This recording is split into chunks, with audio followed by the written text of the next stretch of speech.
इस चैप्टर का पहला टॉपिक है कि हम किसी भी चीज को देख के कैसे बताएं कि वो लिविंग है या नॉन लिविंग है ना। तो यहां पे हमारे पास कॉन्सेप्ट आता है defining and non defining feature का। ठीक है, तो मैं सबसे पहले आपको कंफ्यूजन से बचने की ट्रिक बता देता हूं, इससे आपको कोई भी कंफ्यूजन नहीं होगी और फिर हम एक एक एनसीईआरटी की लाइन अपनी कवर करते रहेंगे। तो ट्रिक क्या है? ट्रिक है नजर। नजर बोल लो या नगर बोल लो या एनजीआर बोल लो, कुछ भी बोल लो। कुल मिला के क्या है? एन से है नॉन डिफाइनिंग, जी से है ग्रोथ, आर से है रिप्रोडक्शन। मतलब ग्रोथ एंड रिप्रोडक्शन जो है वो है नॉन डिफाइनिंग फीचर और बाकी के जो भी अपनी एनसीईआरटी में दिए हुए हैं वो है डिफाइनिंग फीचर। ठीक है, अब एक एक करके इनके बारे में देखते हैं। हमने बेसिक कंफ्यूजन अपनी दूर कर ली।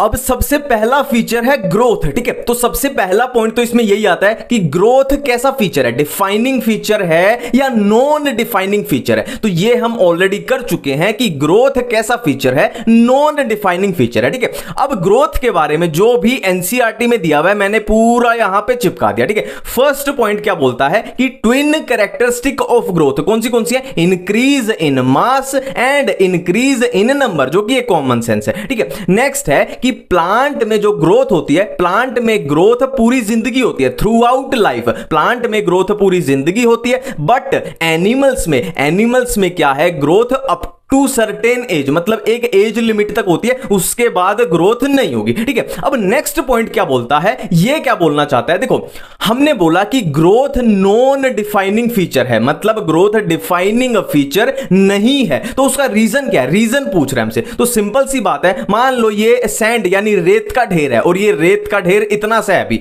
और एक साल बाद ये रेत का ढेर इतना बड़ा हो गया है ना, हवा से जैसे है ना, हवा चली तो इसमें सैंड पार्टिकल जुड़ते गए और एक साल बाद ये इतना बड़ा हो गया। ठीक है, तो हमने क्या बोला था? Twin characteristic of growth. अब देखो, इसमें मास भी इंक्रीज हो गया है ना, मास भी इंक्रीज हो गया और नंबर भी, सैंड पार्टिकल्स के नंबर भी इंक्रीज हो गए, मतलब यहां पे भी ग्रोथ हो गई। तो क्या हम इसको लिविंग बोल सकते हैं? बिल्कुल भी नहीं बोल सकते। ये रेत है, सैंड पार्टिकल्स है, ये लिविंग नहीं है। तो हमने क्लियरली बोल दिया कि ग्रोथ डिफाइनिंग फीचर बिल्कुल भी नहीं है, क्योंकि नॉन लिविंग थिंग्स भी ग्रोथ कर पा रही है। पर यहां पे एक पॉइंट आता है कि ग्रोथ फ्रॉम इनसाइड, मतलब ये देखो, ये नॉन लिविंग थिंग है, इसने बाहर से ग्रोथ की, बाहर से पार्टिकल आके जुड़ते गए। पर यहां पे एक इंपॉर्टेंट पॉइंट है कि ग्रोथ फ्रॉम इनसाइड, मतलब अंदर से ग्रोथ को defining feature of living beings बोला जा सकता है। ग्रोथ के बाद नेक्स्ट फीचर है रिप्रोडक्शन। तो रिप्रोडक्शन के बारे में पहला पॉइंट तो अपना यहीं पे क्लियर है कि जो रिप्रोडक्शन है वो लिविंग ऑर्गेनिज्म का नॉन डिफाइनिंग फीचर है। क्लियर बात है। अब यहां पे एनसीईआरटी वाइज चलेंगे पूरा। ठीक है, बात की गई है मल्टी सेलुलर ऑर्गेनिज्म की एंड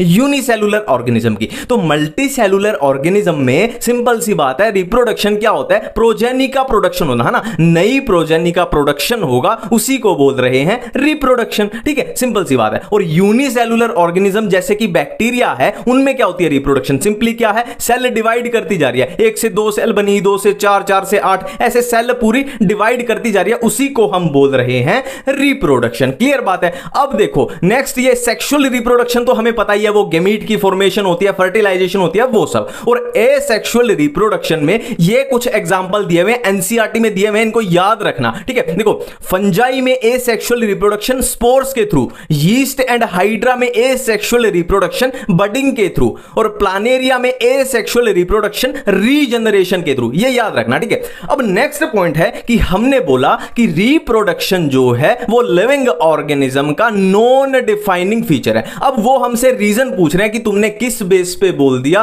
कि ये नॉन डिफाइनिंग फीचर है, मतलब डिफाइनिंग क्यों नहीं है। ठीक है, तो मैं आपको ये एनसीईआरटी के एग्जांपल रख देता हूं आपके सामने कि म्यूल है, वर्कर बी है या इनफर्टाइल ह्यूमंस हैं, ये तीनों क्या हैं? ये रिप्रोडक्शन नहीं कर सकते। ये तीनों क्या होते हैं? स्टेराइल होते हैं, रिप्रोडक्शन नहीं कर सकते। तो ये रिप्रोडक्शन नहीं कर सकते, तो क्या हम इनको मरे हुए बोल दें, डेड बोल दें? नहीं, ये लिविंग है ना। इनफर्टाइल ह्यूमन भी जिंदा हैं, वर्कर भी जिंदा होती हैं, म्यूल भी जिंदा होते हैं। तो इसीलिए हम रिप्रोडक्शन को defining feature of living beings नहीं बोल सकते। ठीक है, अब यहां पे हमने ग्रोथ को पढ़ लिया, हमने रिप्रोडक्शन को पढ़ लिया। तो ये एनसीईआरटी में ये लाइंस लिखी हुई हैं, इनमें बिल्कुल ही क्लियर रहना है हमको। देखो, जो जो ग्रोथ एंड रिप्रोडक्शन है, हमने ग्रोथ पढ़ा, रिप्रोडक्शन बना, तो लाइन बोल रहा हूं मैं कि जो ग्रोथ एंड रिप्रोडक्शन है वो म्यूचुअली एक्सक्लूसिव है, किसमें? मल्टी सेलुलर ऑर्गेनिज्म में। और ये दोनों सिनोनिम है। देखो जो एनसीईआरटी में लिखा हुआ है ना, मैंने वर्ड भी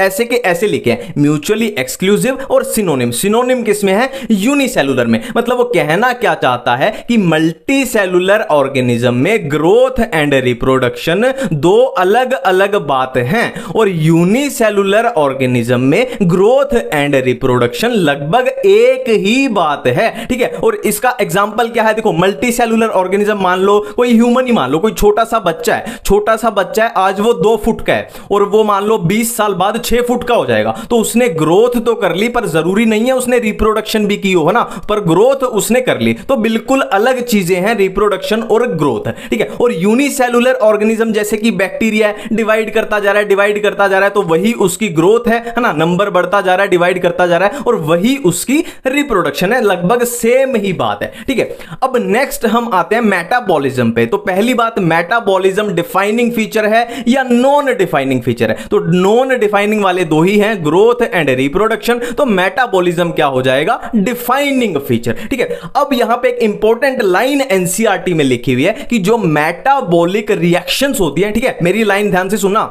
मेटाबॉलिक रिएक्शंस जो होती हैं वो नॉन लिविंग थिंग में नहीं हो सकती। मैं फिर से रिपीट कर रहा हूं, metabolic reactions non living thing में नहीं हो सकती। ठीक है, अब आप मेरे से पूछोगे कि नॉन लिविंग में नहीं हो सकती तो होती कहां पे? तो 2 जगह पे होती है, outside body cells, inside body cells. ठीक है, अब आप बोलोगे कि तूने बोला कि मेटाबॉलिक रिएक्शन जो है वो नॉन लिविंग में नहीं हो सकती, तो तूने ये कैसे लिख दिया आउटसाइड बॉडी सेल्स हो रही हैं, है ना? तो ये नेचुरली नहीं हो रही, हम इनको परफॉर्म करा रहे हैं, हम इनको इन विट्रो कंडीशन यानी लैब में यानी टेस्ट ट्यूब में जबरदस्ती परफॉर्म करा रहे हैं। ठीक है, और तो टेस्ट ट्यूब में हम मेटाबॉलिक रिएक्शन को जब परफॉर्म कराते हैं तो वो रिएक्शन जो होंगी वो तो लिविंग है, पर यहां पे टेस्ट ट्यूब में हो रही है, तो टेस्ट ट्यूब लिविंग नहीं है, वो रिएक्शंस, सिर्फ और सिर्फ वो रिएक्शंस लिविंग है। ठीक है, और इधर दूसरी बात करें inside body cell, inside body cell तो जैसे मैं हूं,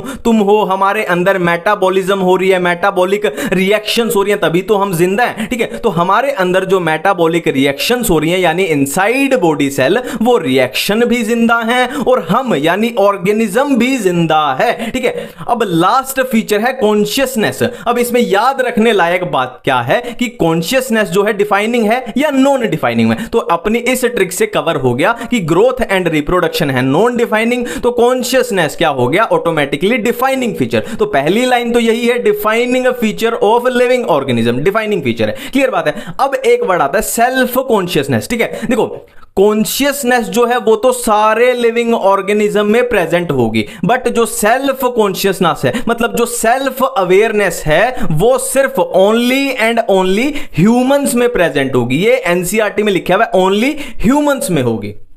अब हम चलते हैं इस चैप्टर में आगे की तरफ। तो आगे की तरफ चलने पे हमें एक चीज मिली, क्या? बायोडायवर्सिटी। तो सबसे पहले बायोडायवर्सिटी होता क्या है? देखो बायो मतलब लिविंग ऑर्गेनिज्म और डायवर्सिटी मतलब उनकी डायवर्सिटी। सिंपल सी बात है। ठीक है, मैं आपको एक एग्जांपल बताता हूं। देखो इस दुनिया में कितने सारे एनिमल्स हैं, बहुत सारे एनिमल्स हैं। अब उन एनिमल्स में भी कोई कोर्डेट्स हैं, कोई नॉन कोर्डेट्स हैं। ठीक है, और कोर्डेट्स में भी कोई मैमल्स हैं, कोई रेप्टाइल्स है, कोई एम्फीबियंस है, और मैमल्स में भी कोई ह्यूमंस हैं, कोई एलिफेंट है, कोई टाइगर है। तो कितनी सारी स्पीशी हैं, कितनी सारी वैरायटी हैं। तो इसी को बोल रहे हैं हम बायोडायवर्सिटी। ठीक है, अब आपको ये डाटा याद रखना है क्योंकि ये एनसीईआरटी में दिया हुआ है। क्योंकि जो डिस्कवर हुई है, देखो जो डिस्कवर हुई है, टोटल स्पीशी जो डिस्कवर हो चुकी है वो कितनी है? 1.7 to 1.8 मिलियन। ठीक है, अभी वो रॉबर्ट मे वाले में मत पढ़ना, 7 मिलियन वाले में, वो हम इकोलॉजी में देखेंगे। यहां पे यही डाटा दिया हुआ है लिविंग वर्ल्ड चैप्टर में, 1.7 to 1.8 मिलियन स्पीशी डिस्कवर हो चुकी हैं। ठीक है,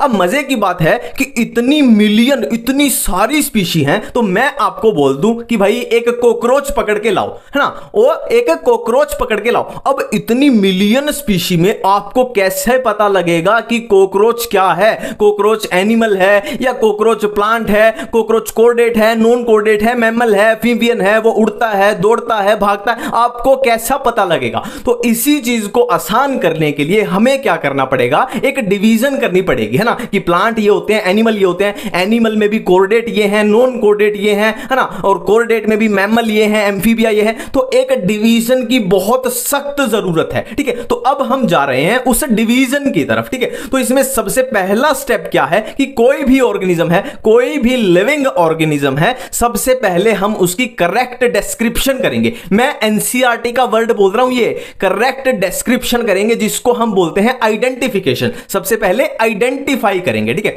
और फिर क्या करेंगे, आइडेंटिफाई करके उसका नोमेनक्लेचर मतलब उसका नामकरण, हम उसको नाम देंगे। देखो जो एनसीईआरटी में दिया हुआ है ना, मैं वो बताऊंगा, फालतू मास्टर फालतू ओवर स्मार्ट बने तो क्वेश्चन गलत हो जाएंगे, ठीक है।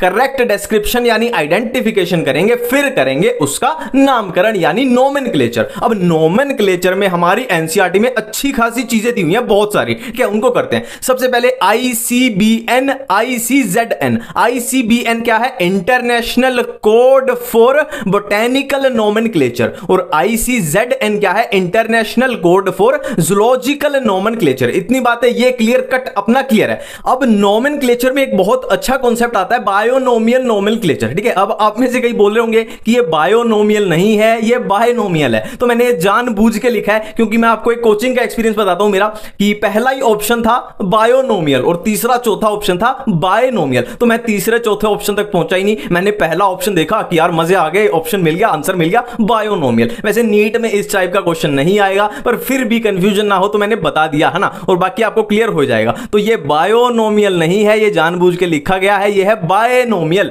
बाय का मतलब क्या होता है, टू, दो। अब ये दो का मतलब यहां पे क्या है, देखो ये है मैंगीफेरा इंडिका, ये कंप्लीट नेम है, ये मैंगो का कंप्लीट नेम है। अब इस कंप्लीट नेम में दो चीजें छुपी हुई हैं, दो, बाय मतलब दो, मतलब इसमें दो चीजें छुपी हुई हैं। देखो जो वर्ड स्टार्टिंग में लिखा जाएगा वो क्या रिप्रेजेंट करेगा, जीनस को रिप्रेजेंट करेगा, ठीक है, वो जीनस को रिप्रेजेंट करेगा, है ना, और उसका जो फर्स्ट लेटर होगा वो कैपिटल होगा, और जो बाद में लिखा जाएगा वो स्पीशी को रिप्रेजेंट करेगा और उसका फर्स्ट लेटर स्मॉल होगा, ठीक है। और ये सिस्टम बायनोमियल नोमेनक्लेचर किसने दिया था, कैरोलस लिनियस ने दिया था, कैरोलस लिनियस ने दिया था, बहुत इंपॉर्टेंट है, ठीक है। अब बायनोमियल नोमेनक्लेचर के बाद है other universal rules of nomenclature, ठीक है। अब कई बच्चे सोच रहे होंगे कि ये तो यार एनसीईआरटी जैसा ही लग रहा है, तो बजट पूरा है अपना, एनसीईआरटी की कटिंग ही काट दी मैंने पूरी, है ना, कि प्रॉपर वो रहे पूरा कि एक्चुअल में क्या लिखे हुए थे। तो देखो मैं पर्सनल एक्सपीरियंस से बताता हूं, ये 4 पॉइंट में 3 तो हम ऑलरेडी कर चुके हैं, 3 तो हम इसी में कर चुके हैं। कैसे कर चुके हैं मैं आपको बता दूंगा,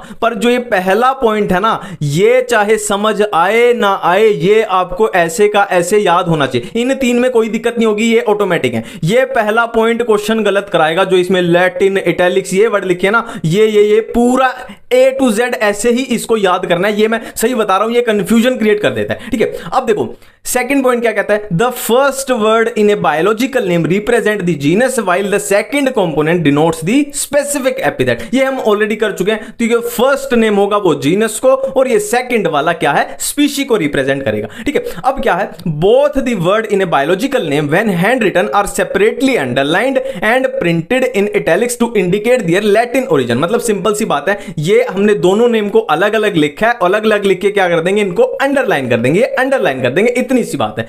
लास्ट पॉइंट क्या बोलता है, the first word denoting the genus starting with the capital letter while the specific epithet start with a small letter. Simple सी बात है, ऑलरेडी कर चुके हैं कि वो जीनस वाला है, जो जीनस वाला मतलब ये फर्स्ट वाला है, ये कैपिटल लेटर से स्टार्ट होगा, और ये सेकंड स्पीशी वाला है, ये स्मॉल लेटर से स्टार्ट होगा, ठीक है। और मैं फिर से रिपीट कर रहा हूं, इसने मेरे को बहुत कंफ्यूज किया, इसको ऐसे का ऐसे याद रख लेना। Biological names are generally in Latin and written in italics, they are latinized और derived from Latin irrespective of their origin. Clear बात है। अब आगे चलते हैं, एक बहुत इंपॉर्टेंट चीज दी हुई है कि ये अगर किसी साइंटिस्ट का नाम अगर हमें शो करना है उसके नेम में, तो क्या करेंगे, हम उसको लास्ट में शो करेंगे कि मैंगीफेरा इंडिका लिन, मतलब इसकी डिस्कवरी किसने की है, लिनियस ने, है ना, इसकी डिस्कवरी की है लिनियस ने। ये साइंटिस्ट को वो डिनोट कर रहा है, ठीक है। अब देखो हम आइडेंटिफिकेशन, नोमेनक्लेचर, ये सारी कंफ्यूजन से निकल चुके हैं, पर अब हमारे सामने नई कंफ्यूजन तैयार है, कैरेक्टराइजेशन, क्लासिफिकेशन एंड टेक्सा, ठीक है। अब इन कंफ्यूजन कंफ्यूजन से कैसे बचना है, तो सिंपल सी है, पूरी एनसीईआरटी की लाइन चिपकाई गई है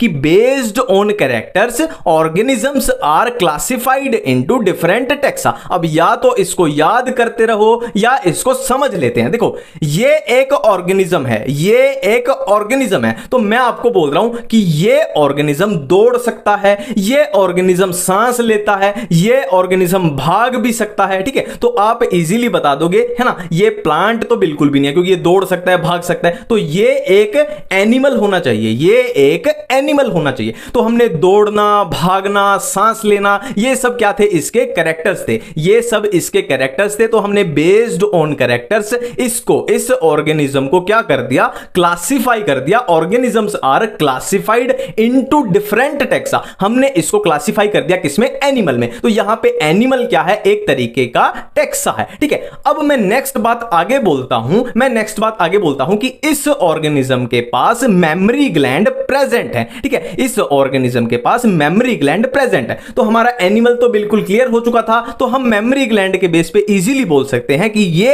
एनिमल जो था, ये एक मैमल है क्योंकि इसके पास मेमोरी ग्लैंड है। तो हमने फिर से मेमोरी ग्लैंड यहां पे क्या हो जाएगा, कैरेक्टर्स के बेस पे फिर से इसको क्लासिफाई कर दिया किसमें, एक टेक्सा में, और यहां पे टेक्सा क्या है, मैमल। ठीक है, अब मैं इसके बारे में आगे बोलने जा रहा हूं कि ये भौंक सकता है, ये भाव भाव करता है, ये भाव भाव करता है। तो आप इजीली बता दोगे कि ये कौन सा मैमल है, ये डॉग है। तो हमने फिर से किया, भाव भाव क्या है यहां पे भाव भाव है कैरेक्टर, तो हमने कैरेक्टर के बेस पे फिर से इसको क्लासिफाई कर दिया एक टेक्सा में। टेक्सा यहां पे क्या है, डॉग। तो अब मैं एनसीईआरटी की एक लाइन बोलने जा रहा हूं कि टेक्सा जो है वो डिफरेंट लेवल्स पे हो सकता है, मतलब एनिमल भी टेक्सा है, मैमल भी टेक्सा है, डॉग भी टेक्सा है। टेक्सा एक तरीके के रैंक है और ये डिफरेंट लेवल पे हो सकता है। तो हमें कैरेक्टराइजेशन भी पता लग गई, है ना, दौड़ना, भागना, भाव भाव करना, मेमोरी ग्लैंड, कैरेक्टराइजेशन भी पता लग गई, हमें क्लासिफिकेशन भी पता लग गई और हमें टेक्सा भी पता लग गया। ठीक है,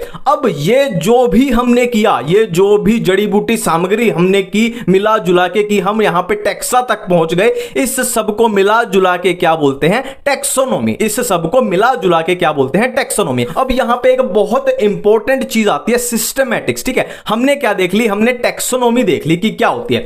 अब टेक्सोनोमी में हमने कहीं भी इवोल्यूशनरी हिस्ट्री की बात नहीं की, है ना, मतलब किसी भी ऑर्गेनिज्म के पूर्वज क्या है ना, हमने उसकी बात नहीं की थी। तो अगर टेक्सोनोमी के साथ इवोल्यूशनरी हिस्ट्री की बात की जाए, मतलब उसके पूर्वजों की बात की जाए, तो उसको क्या बोल देंगे, सिस्टमैटिक्स। सिस्टमैटिक सिंपल क्या है, टेक्सोनोमी प्लस इवोल्यूशनरी हिस्ट्री। ठीक है, अब लास्ट में इसी के साथ में एक पॉइंट दिया हुआ है कि एक बुक थी, उस बुक का नाम क्या था, सिस्टमा नेचरा। उस बुक का नाम था सिस्टमा नेचरा और उसको किसने लिखा था, कैरोलस लिनियस ने लिखा था।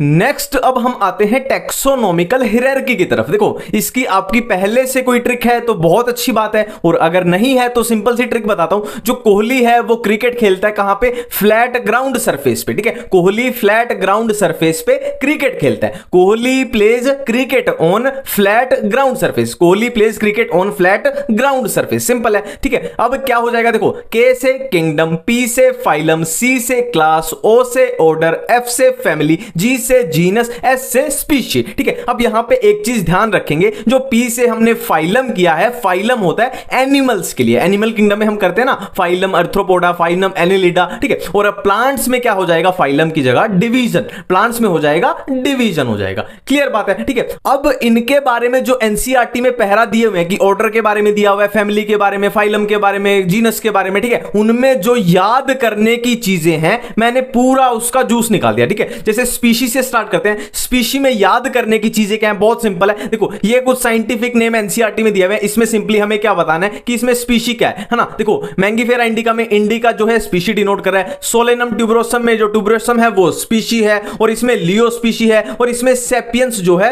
वो स्पीशी है। क्लियर बात है। नेक्स्ट स्पीशी के बाद आते हैं हम जीनस में। अब जीनस में जो याद करने की चीजें एनसीईआरटी में है कि जो पैंथरा है, पैंथरा क्या है, यहां पे जीनस है। अब पैंथरा जीनस में कौन सी स्पीशी है, Panthera leo, Panthera pardus, Panthera tigris. Leo क्या है लायन, और पार्डस क्या है लेपर्ड, और टिग्रिस क्या है टाइगर। और इधर सोलेनम, सोलेनम क्या है, सोलेनम है जीनस, और सोलेनम जीनस में क्या क्या आता है, पोटैटो, ब्रिंजल। ये एनसीईआरटी में जो दिया हुआ है मैं उसी टाइप से लिख के आपको बता रहा हूं, ठीक है। जीनस के बाद हम आते हैं फैमिली में। अब इसमें याद करने की चीजें एनसीईआरटी में क्या दी हुई है, देखो ये हमारे पास सोलेनेसी फैमिली है ना। तो ये जो जीनस है कौन से, सोलेनम जीनस है, पेट्यूनिया जीनस है, दतूरा जीनस है। ये तीनों जीनस किसमें आते हैं, सोलेनेसी फैमिली में। और इधर बात करें अगर फेलिस एक जीनस है, पैंथरा एक जीनस है, तो ये दोनों किसमें आएंगे, फेलिडी फैमिली में। फेलिस में क्या आती है, कैट आती है, और पैंथरा में क्या आ जाएंगे, टाइगर आ जाएंगे, है ना। तो बोलते हैं ना वो बिल्ली मौसी होती है, शेर की मौसी होती है बिल्ली, तो इसीलिए बोलते हैं कि इनकी फैमिली सेम है। और डॉग कौन सी फैमिली में आता है, कैनिडी फैमिली में, ठीक है। तो फैमिली के बाद हम चलते हैं ऑर्डर पे। देखो जो ये दो फैमिली है कौन सी, कन्वोल्वुलेसी, ठीक है, कन्वोल्वुलेसी ये फैमिली, और सोलेनेसी फैमिली, ये दोनों फैमिली किसमें आएंगी, कौन से ऑर्डर में आएंगी, पॉलीमोनियल्स में आएंगी, पॉलीमोनियल्स, ठीक है। अब एक नेक्स्ट है फेलिडी और कैनिडी। फेलिडी में क्या आएंगे, अपने देख लिया ना हमने, कौन से आएंगे, टाइगर, लायन, ये सब कैट, और कैनिडी में डॉग। ये सारे, ये फैमिली और ये फैमिली कौन से ऑर्डर में आएंगी, कार्निवोरा ऑर्डर में आएंगे, ठीक है। अब नेक्स्ट है क्लास। देखो ये प्राइमेटा ऑर्डर है, कार्निवोरा ऑर्डर है, तो ये ऑर्डर किसमें आ रहे हैं, मैमेलिया क्लास में आ रहे हैं, मैमेलिया क्लास, ठीक है। अब तक जो हमने किया तो उनसे हमें क्लियर हुआ कि जैसे देखो फॉर एग्जांपल बहुत सारे जीनस होंगे एक फैमिली में, और बहुत सारी फैमिलीज होंगी एक ऑर्डर में, बहुत सारे ऑर्डर होंगे एक क्लास में, बहुत सारी क्लास होंगी एक फाइलम में। क्लियर है इतनी बातें। अब यहां से अगर मैं बोल दूं कि हम इस ऑर्डर में जब नीचे की तरफ आ रहे हैं तो क्या हो रही है, दो ऑर्गेनिज्म के बीच सिमिलैरिटी बढ़ रही है ना। नीचे की तरफ जब आ रहे हैं तो सिमिलैरिटी इंक्रीज हो रही है। वैसे तो ये कॉमन सेंस है, पर फिर भी कोई इसमें कंफ्यूज होता है तो एग्जाम में क्विक हमारे दिमाग में आ जाए तो ऐसे याद रखना, S for species, S for similarity. तो जब हम के से एस की तरफ आ रहे हैं यानी हम सिमिलैरिटी की तरफ आ रहे हैं, मतलब सिमिलैरिटी इंक्रीज हो रही है, बढ़ रही है। अब देखो नेक्स्ट, ये एनसीईआरटी में टेबल दी हुई है और इसको याद करने के लिए बच्चे बिना बात पे लंबी लंबी ट्रिक्स बनाते रहते हैं जो बाद में याद भी नहीं आती है। तो ये पूरी लगभग कॉमन सेंस पे बेस्ड है। एक दो पॉइंट बीच में ऐसे आएंगे जहां पे ट्रिक्स की जरूरत पड़ेगी, बाकी ये कॉमन सेंस से अपनी हो जाएगी, ठीक है। स्टार्ट करते हैं। सबसे पहले मैन लगा के चलो, ह्यूमन ही लगा के चलो। अब ह्यूमन का साइंटिफिक नेम सबको पता है क्या होता है, होमो सेपियंस, ठीक है, होमो सेपियंस। अब नाम हमने नोमेनक्लेचर में किया था कि इसमें होमो क्या हो जाएगा, इसका जीनस, और सेपियंस क्या हो जाएगी, स्पीशी हो जाएगी, ठीक है। अब ह्यूमन है तो हमें पता है ह्यूमन कौन से किंगडम में आएंगे, एनिमल किंगडम में, और एनिमल किंगडम में भी ह्यूमन कौन से फाइलम में आते हैं, कोरडेटा फाइलम में। और कोरडेटा में भी बहुत सारी क्लास है, कौन सी, एम्फीबिया है, रेप्टाइल है, बर्ड्स है, मैमल्स है। तो ह्यूमंस कौन सी क्लास में आएंगे, मैमलिया क्लास में, ठीक है। और ये फैमिली होमिनिडी ये किससे हो जाएगी, होमो, ये होमो से आ जाएगी। जीनस क्या है, होमो, तो फैमिली हो जाएगी होमिनिडी, और ऑर्डर प्राइमाटा। ये ऐसे याद रख लेना अगर ना याद रहे, प्राइमाटा यानी पिता माता। अब पिता माता कौन बोलता है, ह्यूमन ही बोलते हैं, जानवर तो बोलते नहीं, पिता माता। तो ये अपना क्लियर है। नेक्स्ट है हाउस फ्लाई। फिर से इसका साइंटिफिक नेम सिंपल सा है, मस्का डोमेस्टिका। अब मस्का डोमेस्टिका में हमने नोमेनक्लेचर में किया कि इसका जीनस क्या हो जाएगा, मस्का, आगे वाला जीनस, स्पीशी क्या हो जाएगी, डोमेस्टिका। अब हाउस फ्लाई हमें पता है कहां पे आएगी, कौन से किंगडम में आएगी, प्लांट में आएगी या एनिमल में आएगी। तो सिंपल सी बात है, हाउस फ्लाई है, मक्खी है, वो एनिमल किंगडम में आएगी। अब एनिमल किंगडम में भी कौन से फाइलम में आएगी, कीड़े मकोड़े मच्छर मक्खी कहां पे आते हैं, अर्थ्रोपोडा में। और अर्थ्रोपोडा में भी अगर बात करें तो मक्खी एक तरह का इंसेक्ट है, तो ये क्लास कौन सी हो जाएगी इसकी, इंसेक्टा, है ना। क्लास क्या आ जाएगी, इंसेक्टा। और यहां पे इसकी फैमिली इससे याद आ जाएगी, किससे, Musca, M for Musca, M for Muscidae. ये पूरा ये मैच हो रहा है ना, जैसे इधर मैच हुआ था ऐसे इधर भी ये मैच हो गया, है ना। और इसको कैसे याद रखें, देखो इसको ऐसे याद रखना, मक्खी है ना, मक्खी, हाउस फ्लाई, मक्खी के कितने पंख होते हैं, 2 पंख होते हैं, तो ये याद आएगा Diptera, D for 2, D for Diptera, ठीक है, क्लियर है। नेक्स्ट है मैंगो एंड व्हीट। देखो ये दोनों थे एनिमल और ये दोनों है प्लांट, तो एक बात तो क्लियर है, मैंगो एंड व्हीट किसमें है, प्लांट किंगडम में। अब प्लांट किंगडम में भी इसकी डिवीजन करते हैं कि एंजियोस्पर्म है, जिम्नोस्पर्म है, ब्रायोफाइट है, टेरिडोफाइट कहां पे हैं, तो दोनों क्या है, दोनों एंजियो एंजियोस्पर्म है। और एंजियोस्पर्म में भी बात करें तो मैंगो जो है वो है डाइकोट प्लांट और व्हीट जो है वो है मोनोकोट प्लांट। तो इतनी बातें क्लियर है। और ये इनका नाम से हो जाएगा मैंगीफेरा इंडिका मैंगो, तो जीनस क्या हो जाएगा मैंगीफेरा, और इधर ट्रिटिकम एस्टिवम तो इसका जीनस क्या हो जाएगा ट्रिटिकम। ठीक है, इतनी बातें क्लियर है। अब हमें इसके ये दो याद रखने हैं और इसके ये दो याद रखने हैं। तो व्हीट में तो देखो ये पोएसी याद रखने ना, पोएसी पोएल्स दोनों सिमिलर हैं, family Poaceae order Poales, clear बात है। अब इसको कैसे याद रखें, ये और ये, इसको ऐसे याद रख लें। देखो मैंगो जब हम फ्रूट खरीद के लाते हैं तो तीन बहुत कॉमन फ्रूट है, मैंगो यानी आम, अनार और सेब, आम अनार और सेब। ठीक है, ये मैंगो ये फैमिली अनार से याद आ जाएगी कि एनाकार्डियेसी, और सेब से क्या याद आ जाएगा इसका ऑर्डर सेपिंडेल्स। ठीक है, ये थोड़ा सा कॉमन सेंस से इसको याद रखने की कोशिश करना। अब इस चैप्टर में हमें एक वर्ड देखने को मिलता है टेक्सोनॉमिकल एड्स। ठीक है, ये क्या है, देखो सिंपल है, हमें किसी प्लांट या एनिमल के बारे में जानकारी चाहिए। ठीक है, हमें किसी भी प्लांट या एनिमल के बारे में जानकारी चाहिए। ठीक है, उनका रहन सहन क्या है, उनकी स्ट्रक्चर कैसी है, ये सब। ठीक है, तो हमारे पास तीन तरीके हैं, प्रिजर्वेशन, कंजर्वेशन, लिटरेचर। प्रिजर्वेशन का मतलब है डेड, कि हम डेड प्लांट या एनिमल के बारे में जानकारी लें, और कंजर्वेशन का मतलब है लाइव, मतलब हम जिंदा प्लांट या एनिमल के बारे में जानकारी ले रहे हैं। और लिटरेचर का मतलब है बुक्स इटीसी, मतलब जैसे हम किसी लाइब्रेरी में जाके कोई बुक्स में से देख लें कि हाँ भाई टाइगर कैसे कैसे रहता है, एलिफेंट कैसे कैसे रहता है, या इंटरनेट पे खोल के कुछ कुछ देख लें, तो ये सब लिटरेचर में आ जाएगा, नाम से ही कवर हो रहा है। तो सबसे पहले हम करेंगे प्रिजर्वेशन, फिर कंजर्वेशन, फिर लिटरेचर, क्लियर बात है। तो सबसे पहले हम करने जा रहे हैं प्रिजर्वेशन। ठीक है, प्रिजर्वेशन में क्या है, पहली बात तो बिल्कुल हम पहले ही क्लियर कर चुके हैं कि प्रिजर्वेशन में क्या होगा, डेड होगा, जो भी कुछ होगा प्लांट या एनिमल वो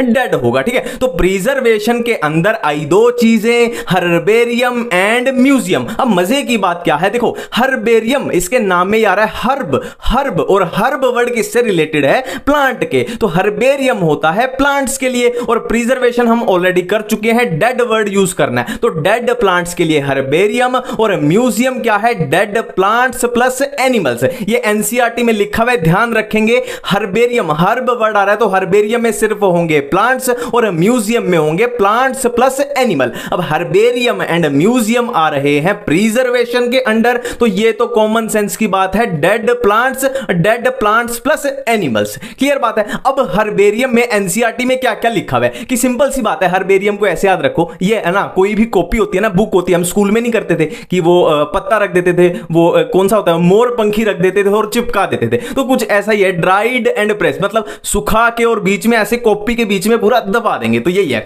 और क्या है इसमें, आधार कार्ड। आधार कार्ड क्यों लिखा है, कि जो भी मान लो जो भी पत्ती या प्लांट जो भी हमने दबाया कॉपी के बीच में, उसका आधार कार्ड भी लिख देंगे कि भाई उसका लोकल नेम क्या है, उसका बोटेनिकल नेम क्या है ना, उसका किस डेट को हमने वो चिपकाया, तो ये सब है ना, किस डेट को हमने वो कॉपी के बीच में दबाया। अब यहां पे एक इंपॉर्टेंट लाइन है जो हर्बेरियम में बिल्कुल लास्ट लाइन एनसीईआरटी में लिखी हुई है, बहुत इंपॉर्टेंट है, क्योंकि इसका मैक्सिमम क्वेश्चन इससे बनता है कि हर्बेरियम जो है वो क्विक रेफरल सिस्टम की तरह यूज होता है। इस पे 5 स्टार लगा लेना, हर्बेरियम क्विक रेफरल सिस्टम जैसे यूज होता है। ठीक है, और इधर म्यूजियम की बात करें तो इसमें कुछ खास है ही नहीं, वो ये है कि छोटे इंसेक्ट होंगे तो उनमें क्या है, डायरेक्ट सुई सी गाड़ के टपका देंगे उनको, और लार्ज एनिमल होंगे तो उनको थोड़ा अलग तरीके से, बाकी तो इसमें कुछ है ही नहीं। ठीक है, तो अपना प्रिजर्वेशन क्लियर है। अब हम चलते हैं कंजर्वेशन की तरफ। ठीक है, और कंजर्वेशन में क्या है, बहुत सिंपल है, हमने देखे हुए हैं तो already, zoological park and botanical garden. Zoological park क्या होता है, सिंपल चिड़ियाघर। अब चिड़ियाघर में क्या होता है, ये तो कोई याद करने की जरूरत ही नहीं है, चिड़ियाघर में जिंदा एनिमल्स होते हैं ना, प्लांट्स मत कर देना, चिड़ियाघर में क्या होते हैं, जिंदा एनिमल्स, कॉमन सेंस की बात है।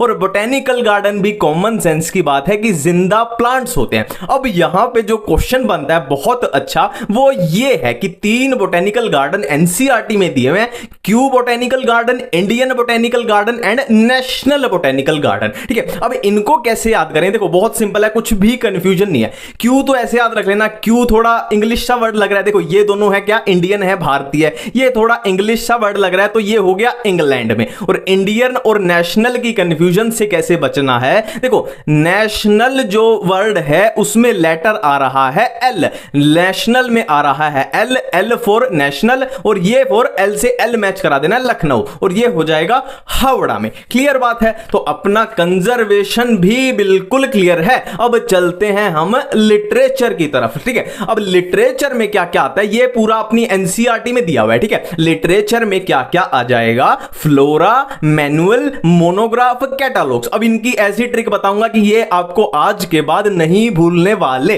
ठीक है, देखो फ्लोरा तो नाम से ही पता लग रहा है, फ्लोरा, फ्लोरा क्या होता है, फ्लावर्स, नाम से ही हो रहा है बिल्कुल, फ्लोरा मतलब फ्लावर। तो कुल मिला के ये पता लग गया कि ये प्लांट के रिलेटेड है। प्लांट इन दैट एरिया मतलब एक पर्टिकुलर एरिया है, उस एरिया में कौन से प्लांट होते हैं, कितनी उनकी डेंसिटी, मतलब कुल मिला के ये है उस एरिया में कितने प्लांट की जानकारी देगा फ्लोरा। ठीक है, अब मैनुअल, मैनुअल क्या है, देखो MAN से ये शुरू हो रहा है और आपको क्या करना है NAM कर देना है। ये मैनुअल जो वर्ड है शुरू हो रहा है MAN से और हमें क्या करना है NAM। तो ये याद दिला देगा इस फ्लो में कि नेम, ये क्या बताएगा, name of the species. Clear बात है, एनसीईआरटी की लाइन बता रहा हूं। ठीक है, नेक्स्ट है मोनोग्राफ, ये भी नाम से ही हो जाएगा, एनसीईआरटी की लाइन बताऊंगा। मोनो, मोनो मतलब वन, मोनो का मतलब वन, तो मोनोग्राफ जो है वो क्या करेगा, information of only one taxon, एक वन टेक्सोन की इंफॉर्मेशन देगा। ठीक है, अब एक होता है कैटालॉग्स। कैटालॉग सिंपल सा होता है, कैटालॉग आप ये वर्ड गूगल पे लिखोगे ना कैटालॉग, तो आपके सामने उसकी हिंदी आ जाएगी, या इंग्लिश भी बोल लो कि लिस्ट, सूची बनाना, लिस्ट बनाना, कुल मिला के आपको लिस्ट मिल जाएगी, है ना, प्लांट्स की, एनिमल्स की, जो भी ऑर्गेनिज्म है। तो ये होता है कैटालॉग। कैटालॉग में याद रखेंगे सिंपल लिस्ट। अब एक लास्ट टेक्सोनॉमिकल एड है जिसको हम अलग से कर लेते हैं, क्या है, की। ठीक है, की। अब इसको देखो बिल्कुल सिंपल है, इसमें वैसे जो आपको लाइन याद रखनी है वो ये है, keys are generally analytic in nature. ये लाइन आपको याद रखनी है, एनसीईआरटी में लिखी हुई है, keys are generally analytic in nature. बस आपका काम खत्म है। अब हम इसको सिंपल तरीके से समझ लेते हैं कि की असल में होता क्या है, हमारी एनसीईआरटी में लिखा क्या है। देखो मैं आपको बहुत सारे ऑर्गेनिज्म दे दूं, मान लो मैंने 1000 या 2000 या 5000 टोटल ऑर्गेनिज्म दे दिया और मैंने बोला कि इन सारे ऑर्गेनिज्म में से आप चूज करके बताओ कि किसमें मेमोरी ग्लैंड प्रेजेंट है, किसमें मेमोरी ग्लैंड प्रेजेंट है। तो सबसे पहले आप क्या करोगे, उनमें से आप देख लोगे कि सारे ऑर्गेनिज्म है, टोटल ऑर्गेनिज्म है, पहले आप देख लोगे कि कौन से एनिमल्स हैं, कौन से प्लांट हैं। तो आप बोलोगे कि मेमोरी ग्लैंड जो प्लांट में तो प्रेजेंट हो नहीं सकते, तो आपने क्या किया, प्लांट को यहां पे रिजेक्ट कर दिया और इसको क्या कर लिया, एनिमल को सेलेक्ट कर लिया। क्लियर बात है। अब ये एनिमल हमारे पास ये सेलेक्ट हुआ है, ये तरह की एक तरह की अपने को क्या मिल गई, एक लीड मिल गई, ये अपने को एक लीड मिल गई। अब एनिमल्स के अंदर जब घुसे, जितने भी एनिमल्स हमने सेलेक्ट किए उनमें भी हमें क्या मिले, आधे कोऑर्डिनेट्स भरे पड़े थे, आधे नॉन कोऑर्डिनेट्स भरे पड़े थे। तो हमें क्या चूज करना है, मेमोरी ग्लैंड वाला एनिमल। तो सिंपल सी बात है, यहां हम फिर से एक लीड ले लेते हैं कि मेमोरी ग्लैंड जो है वो नॉन कोऑर्डिनेट्स में नहीं प्रेजेंट हो सकते, है ना, नॉन कोऑर्डिनेट में नहीं होते, कोऑर्डिनेट्स में हो सकते हैं। तो यहां भी हमें एक लीड मिल गई। ठीक है, अब नेक्स्ट देखो, कोऑर्डिनेट्स में भी बहुत सारे एम्फीबिया हैं, रेप्टाइल हैं, है ना, मैमल्स हैं। अब देखो कोऑर्डिनेट्स में भी मान लो हमें मिल गए, हमें मैमल्स मिल गए बहुत सारे और बहुत सारे हमें रेप्टाइल्स मिल गए। अब हमें क्या चाहिए, मेमोरी ग्लैंड वाला एनिमल चाहिए। तो फिर से हम बोलेंगे कि मेमोरी ग्लैंड जो है वो रेप्टाइल में तो प्रेजेंट नहीं हो सकते, तो हम यहां पे फिर से एक लीड ले लेते हैं कि हमने मैमल्स को सेलेक्ट किया। अब देखो मैमल्स में हमने सेलेक्ट कर लिया, हमने चेक कर लिया और मैमल्स में हमें मिले मेमोरी ग्लैंड, है ना, एक तरीके से मैजिक हो गया, पीछे मेमोरी ग्लैंड हमें मिल गए। सिंपल सी बात है, तो इसी को बोलते हैं कि